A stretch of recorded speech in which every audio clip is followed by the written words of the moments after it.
Let me tell you something fascinating about the human mind. Most people aren't broke because of the economy, or because of where they were born, or because of the opportunities they missed. No, most people stay broke because of the way they think about money. Wealth is never first a number in the bank. It is a mindset in the heart. Poverty isn't just an empty wallet, it's an empty vision. If you can't see yourself wealthy, you'll never act wealthy. And if you never act wealthy, you'll never become wealthy. The real prison is not lack of money, it's lack of belief. If I could give you just one rule that separates the wealthy from those who struggle, it would be this: invest in yourself first. Before you think about stocks, before you think about real estate, before you even think about that next business venture, understand that the greatest asset you will ever own is the person you are becoming. Money flows to value, and value comes from knowledge, skill, and character. If you're not growing, you're shrinking. If you're not becoming more, you're slowly becoming less. That's why the very foundation of wealth is self-investment. I'll tell you from my own story. I used to look for opportunities everywhere. Business ventures, investments, deals, and some of them worked, some didn't. But I came to a realization: if I wanted better opportunities, I had to become a better person. You don't chase wealth, you attract it by becoming valuable enough for it to find you. A better version of you attracts better income, better partnerships, better opportunities. And the beauty is, nobody can take that away. If you lose every dollar tomorrow, you still carry your skills, your mindset, your wisdom. That means you can rebuild. When I was young, I didn't read much, didn't study much. I thought working harder was enough. But then a mentor said, work harder on yourself than you do on your job. That hit me like lightning. He was right. You can make a living at your job, but you can make a fortune by working on yourself. So here's the strategy. Make it non-negotiable to spend time every day investing in you. Pick up a book, take a course, listen to an idea that stretches your thinking, or sit with a mentor who has walked the path you want to walk. Start with just 30 minutes a day. 30 minutes daily doesn't look like much in the moment, but compound it over a year, 5 years, 10 years, and you'll have skills and knowledge that make you unstoppable in the marketplace. Don't underestimate the small disciplines. That book you read today could spark the idea that builds your fortune tomorrow. That mentor you learned from this month could save you years of mistakes. That half hour of focused study could put you years ahead of the competition. If you want wealth, start by making yourself worthy of it. That's the first and most important investment you'll ever make. One of the greatest lessons about wealth is this: if you can't manage a little, you'll never manage a lot. Discipline with $100 is the very same discipline you'll need when you handle 100,000. The numbers change, but the principles do not. That's why so many people who come into sudden wealth, lottery winners, athletes, entertainers, end up broke again. They never developed the muscles of discipline when the stakes were small. If you can't make wise decisions with a small amount, adding zeros will only magnify your mistakes. When I was starting out, I used to think, when I make more money, I'll get better at saving, better at managing, better at investing. But that's a dangerous illusion. More money doesn't fix bad habits, it multiplies them. If you overspend when you earn $500 a month, you'll overspend when you earn $5,000. If you neglect saving pennies, you'll neglect saving dollars. The seed of wealth is planted not in the abundance, but in the discipline. So here's the strategy. Treat every dollar with respect. Don't dismiss a small bill or a small coin as insignificant. Every fortune is made up of small amounts managed well over time. Think of a farmer. He doesn't say, this seed is too small to matter. No, he plants it knowing that enough small seeds turn into fields of harvest. The same goes for money. Track your spending, even if it's just a few dollars for coffee or snacks. Not to restrict yourself, but to train your awareness. When you respect a small sum, you prepare yourself for larger ones. The practical step is simple, but powerful. Take the next $100 that comes into your hands and manage it meticulously. Write down where every dollar goes. Ask yourself, did this create value for me? Did this build me, or did it drain me? That one exercise can change your entire financial psychology. Wealth is not a matter of luck or sudden windfalls. It's a matter of discipline applied to small amounts again and again until they grow into something big. Remember, if you can master the little money, the big money will take care of itself. Wealth is a fragile thing. It can take years, even decades to build. And yet one careless decision, one blind risk, one unforeseen crisis can sweep it away in an instant. That's why protecting your capital is just as important as building it. The walls around the castle matter as much as the treasures inside. Too many people spend all their energy trying to grow wealth, but they forget that if it isn't guarded, the very growth they work so hard for can vanish overnight. I learned early in my journey that it's not just about how much you make, it's about how much you keep and preserve.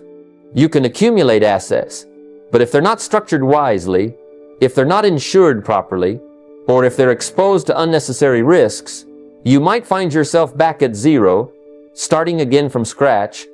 And I know what that feels like. I built wealth in my early 30s and lost it all through careless decisions. It wasn't the lack of opportunity. It was the lack of protection. That was a hard lesson, but a valuable one. The strategy is simple.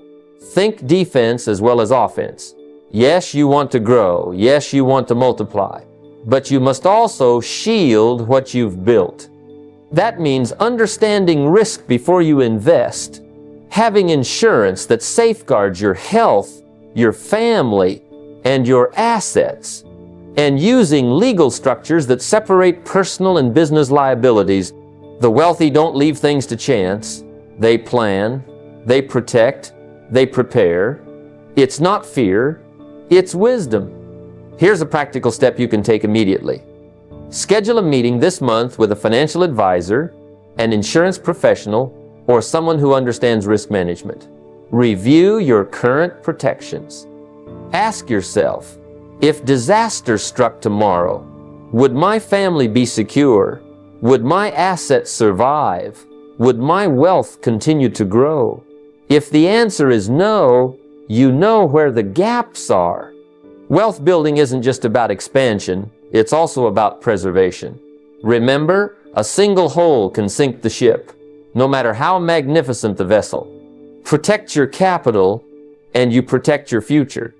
Some of the most powerful assets you'll ever own won't show up on a balance sheet. They don't sit in a bank account, and you can't put them on a spreadsheet. Yet they have the power to open doors, create opportunities, and pay dividends for a lifetime. I'm talking about invisible assets, your skills, your reputation, and your relationships. These are the forms of wealth that can't be stolen, taxed, or wiped away by market crashes. They're the foundations on which lasting financial success is built. Think about it.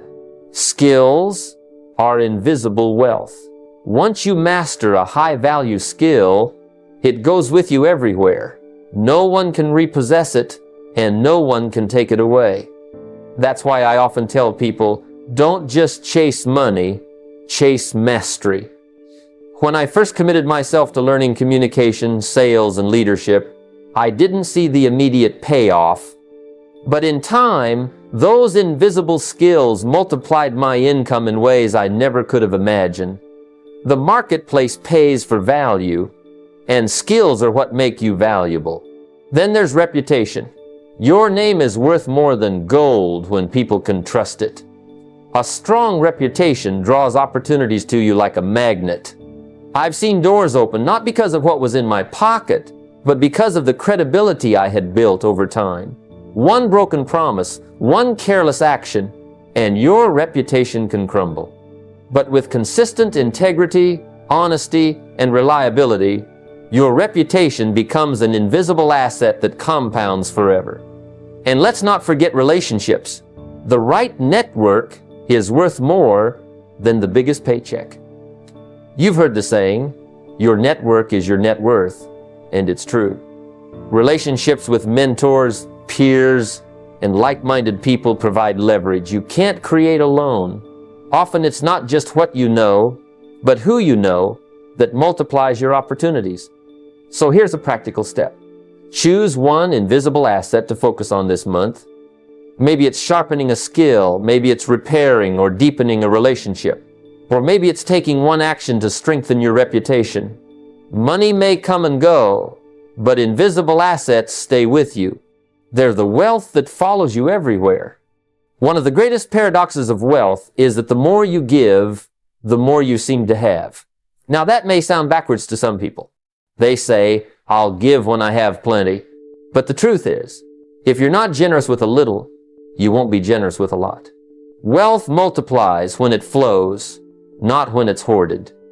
Money that just sits begins to lose its value, but money that moves through service, contribution, and generosity creates something far greater than what you started with. When I was broke, I thought the only problem I had was that I didn't have enough money for myself.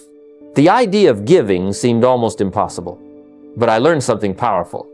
Giving isn't about the amount, it's about the principle. If you give a dime out of $1, that dime carries the same weight as 1,000 out of 10,000. It's about training yourself to live in abundance instead of scarcity. Generosity signals to the world and to yourself that you have enough, and when you act like you have enough, you begin to attract more. This isn't just about money either. Giving your time, your energy, your mentorship, or your encouragement can be just as valuable. I remember times when what I needed most wasn't a check, but a word of belief from someone who saw potential in me. That gift of confidence carried me farther than money ever could. And when you become the one to pass that on, you multiply the wealth of others, and in turn, multiply your own. So here's the challenge. Don't make giving an afterthought. Build it right into your financial plan. Take 5-10% of your income and designate it for giving, whether it's to a cause, to a person in need, or to mentorship. Make it automatic, just like saving and investing. When you learn to give and grow at the same time, wealth stops being just about numbers and starts becoming a force of impact. And that's when it truly multiplies. If you don't know exactly where you're going, how will you know when you've arrived? Vague goals lead to vague results, and when it comes to wealth, clarity is not a luxury, it's a necessity. Most people say, I just want to be rich, or I want to do better financially. But those words carry no power because they lack definition. The mind needs something precise to lock onto, like a compass pointing north. Without that, you wander in circles, busy but not productive, moving but never arriving. I remember when I first learned the importance of writing goals down. Up to that point, I had dreams, sure, but dreams aren't enough. Dreams are like smoke unless you give them shape with specifics.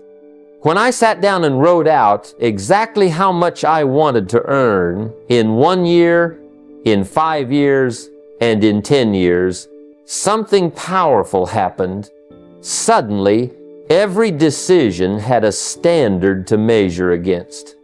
Opportunities that didn't align with my written goals were easy to say no to because they didn't fit the plan. That's the power of clarity. It acts as a filter for your energy, your time, and your money. Let me give you something practical. Don't just say, I want to save more. Write down, I will save $10,000 in the next 12 months.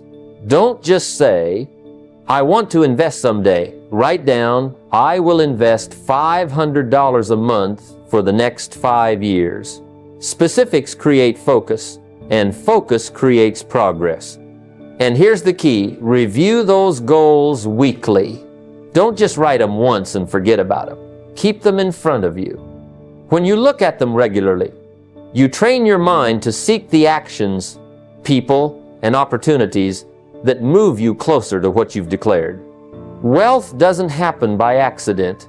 It happens by design. And design begins with clarity. Set your goals with precision. Write them down and let them become the compass that directs every step of your financial journey. Without clarity, you drift. With clarity, you build. There's only so much you can do with the hours in your day. You can work hard, and you should, but let me tell you something important. There's a ceiling on active labor. No matter how strong, how skilled, or how disciplined you are, you've only got 24 hours in a day and only so much energy to spend. But money, if you direct it properly, doesn't get tired. It doesn't sleep, doesn't complain, and it doesn't ask for vacations.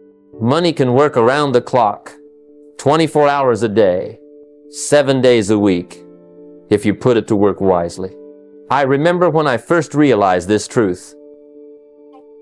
I was trading my time for wages, working long days, and yet my money was sitting idle.